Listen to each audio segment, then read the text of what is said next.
आवे तारी रात एकरो तरह के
लेकिन लड़की ने परसों पड़ेगा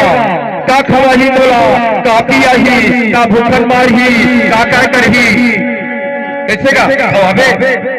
खवाबे कुछ मिला नहीं खवा एक तमाम तुलमोन तक तो बैठे हैं थोड़ा संसो करने की जरूरत नहीं है जानता तमाम पुरमन के थे एक बार तो हमारे जवाहर गांव में आके थे जिनके खवा हो तो चिंगरी के तरीको जिनके खवा ही तो चिंगरी के तरीको और रतिहापुर बैठा में सुताही ये लोग ना के चाहो जिनके खवा हो तो चिंगरी के तरीको जिनके खवा हो तो चिंगरी के तरीको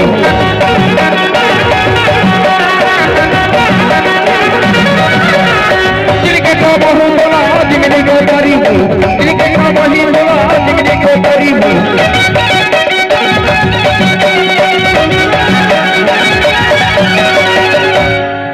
जिनके खवा ही बोला जिंदगी को तारी हो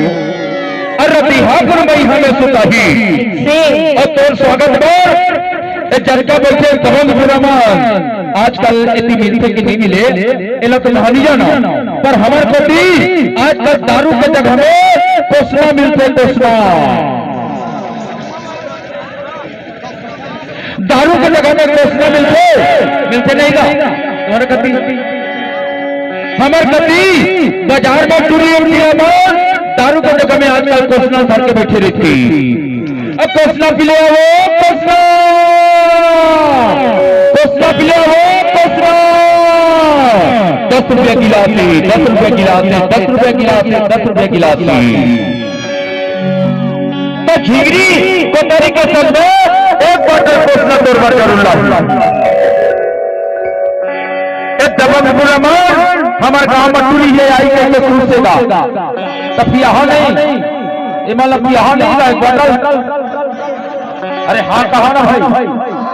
तुम्हारे गांव में मन आए तो स्वागत नहीं करिए एक बॉटल कोसना एक दबंग मन कैसे तोड़ वाला तब तुम्हारे